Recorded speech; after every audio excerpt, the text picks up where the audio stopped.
है। मैं एक उदाहरण देना चाहता हूं, सिर्फ आज से 60-70 साल पहले इस बात को लेकर भारत का, भारतीय संस्कृति और हिंदू धर्म का मजाक उड़ाया जाता था कि यहां कहा जाता है कि ज्ञान प्राप्त करना है तो ध्यान लगा के बैठो। अरे भाई, ध्यान लगाने से कोई ज्ञान प्राप्त होता है?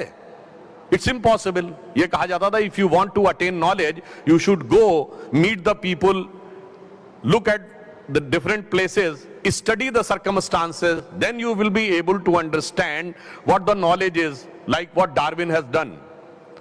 अब मैं पूछना चाहता हूं, आज सिर्फ 50-60 साल गुजरे हैं और नई टेक्नोलॉजी ने हमें क्या सिखाया है? अगर आज हमें अमेरिका का न्यूयॉर्क टाइम्स अखबार पढ़ना है तो दो तरीके हैं। यहां से अमेरिका की फ्लाइट पकड़िए, आपको लगभग 1 दिन लगेगा पहुंचने में, आज का अखबार कल पढ़िए। और दूसरा है कि अपने हाथ के मोबाइल में न्यूयॉर्क टाइम्स डाउनलोड करिए या कोई अखबार वॉशिंगटन पोस्ट डाउनलोड करिए या ट्रिब्यून डाउनलोड करिए और खट से पढ़ लीजिए। क्यों? ये एक डिवाइस है, डिवाइस में सपोर्टिंग सॉफ्टवेयर है और सपोर्टिंग सॉफ्टवेयर के साथ कनेक्टिंग नेटवर्क है।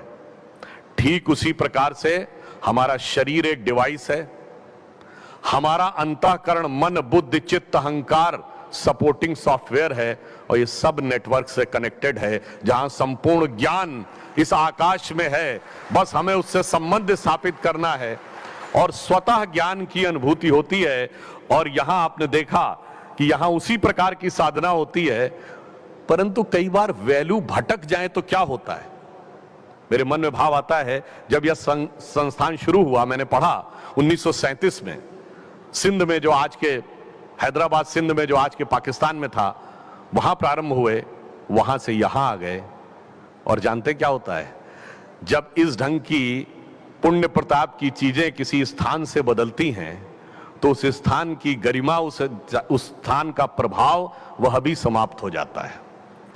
आज 75 वर्ष स्वतंत्रता के हुए हम, और जहां से आपका संस्थान शुरू हुआ था, इन दोनों जगहों के मुकाम में कितना अंतर आ गया। मैं पहले इस विषय का उल्लेख कर चुका हूं कि एक बार मैं टीवी डिबेट में था और पाकिस्तान की एक पत्रकार महोदया कहने लगी, कह रहे हमारे आपके बीच में क्या बराबरी? हमने कहा हाँ, बिल्कुल बराबरी नहीं है।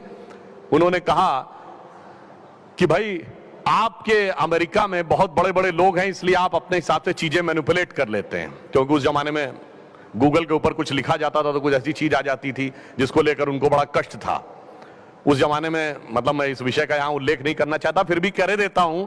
गूगल पे एक जमाने में ऐसा था कि भिखारी टाइप करिए तो इमरान खान की फोटो आ जाती थी। तो पाकिस्तान ने यह आरोप लगाया कि गूगल का सीईओ भारतीय है, इसलिए शायद भारत ने यह मैनेज कर रखा है। तो मैंने कहा आप गलत कह रहे हैं।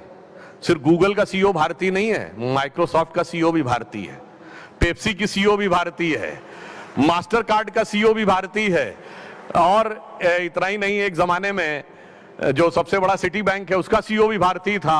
हमारे यहाँ बहुत बड़ी बड़ी कंपनियों के चीफ हैं, मगर आप और हम साथ साथ चले थे। आपके यहाँ भी बहुत से चीफ हैं, लश्कर तैयबा का चीफ है, जैश मोहम्मद का चीफ है, अल-कायदा का चीफ है। तो ये दर्शाता है कि अगर आप वैल्यू से भटक जाते हैं तो आप कहां से कहां पहुंच जाते हैं। इसलिए मैं सिर्फ ये कहना चाहूंगा कि आज, जैसा कि अभी बताया आप, कि ये डायमंड हॉल है और ये डायमंड जुबली है। हमारा स्वतंत्रता का अमृत महोत्सव पूर्ण हुआ है। प्रधानमंत्री श्री नरेंद्र मोदी जी ने कहा है कि ये पूर्ण नहीं हुआ है, ये अमृत काल की शुरुआत है।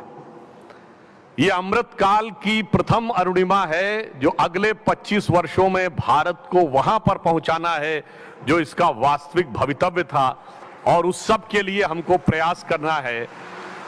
और वह भवितव्य क्या था?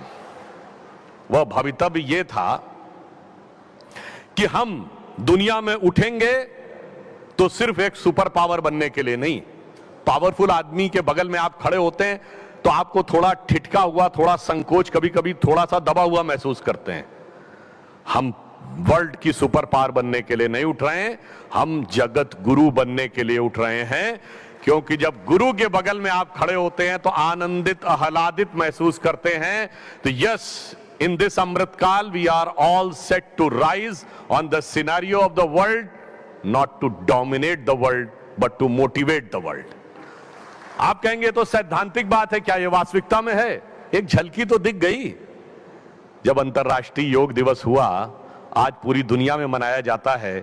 अरे राष्ट्र तो छोड़िए, जो लोग योग करते हैं क्या वो मोटिवेट नहीं होते?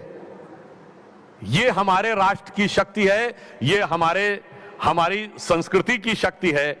इसलिए हम विषय को ज्यादा आगे न ले जाते हुए सिर्फ एक छोटी सी बात कहेंगे।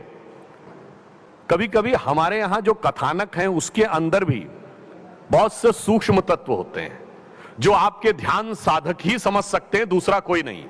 उदाहरण के लिए मैंने एक बात पहले कभी कही कि कभी आपने सोचा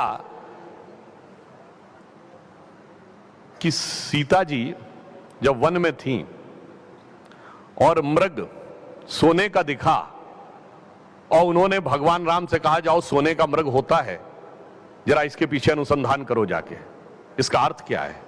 आप सब ने संस्कृत का वह कहावत सुनी होगी, विनाश काले विपरीत बुद्धि, परंतु इसका पूर्ण श्लोक जानते क्या है? वो यह है, न निर्मिते न दृश्यते कदैव न श्रूयते स्वर्णमयी कुरंगी तथापि तृष्णा रघुनंदनस्य विनाश काले विपरीत बुद्धि। इसका अर्थ न कभी बना, न कभी देखा गया, न कभी सुना गया कि सोने का हिरण होता है, फिर भी तृष्णा ने रघुनंदन को ऐसा घेर लिया भगवान को कि वो उसके पीछे चले गए। इसका अर्थ जानते क्या है? हिरण प्रतीक है मन के सुंदर सुखद आनंद और संतोष का, सोना धन संपत्ति का। धन संपत्ति में सुख नहीं होता है, इसीलिए सोने का हिरण नहीं होता है।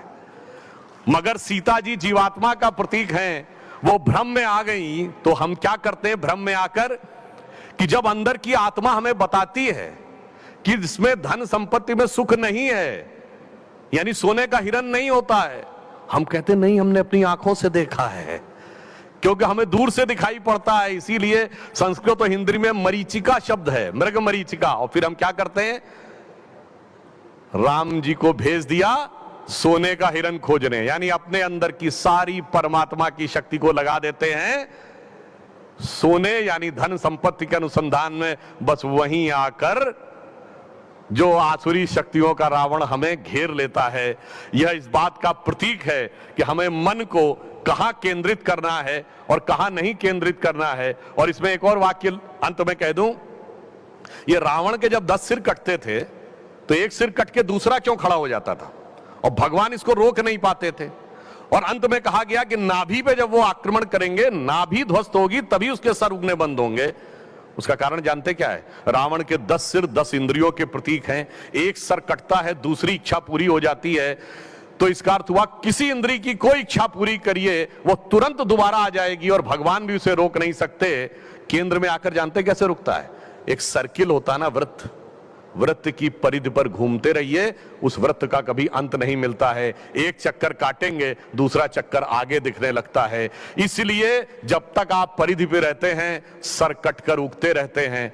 जब वृत्त का केंद्र में जाते हैं तो आपको वृत्त का वहां पे मूल स्रोत समझ में आता है। यह इस बात का प्रमाण है कि क्यों नाभि पर जाकर, यानी अपनी आत्मा के केंद्र में जाकर हम यह तय करते हैं। इसलिए मैं सिर्फ यह कह के विषय को समाप्त करता हूं कि स्वतंत्रता के इस अमृत महोत्सव में हम विश्व के सबसे युवा देश हैं।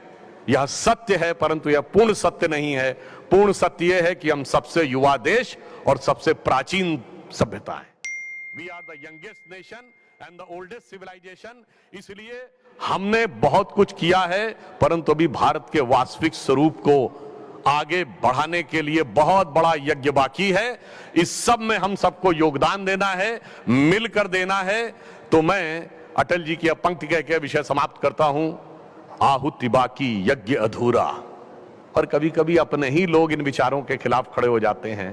तो आहुति बाकी यज्ञ अधूरा, अपनों के विघ्नों ने घेरा, अंतिम जय का अस्त्र बनाने नव दधीच हड्डियां गलाएं, आओ मिलकर दिया जलाएं, आओ मिलकर दिया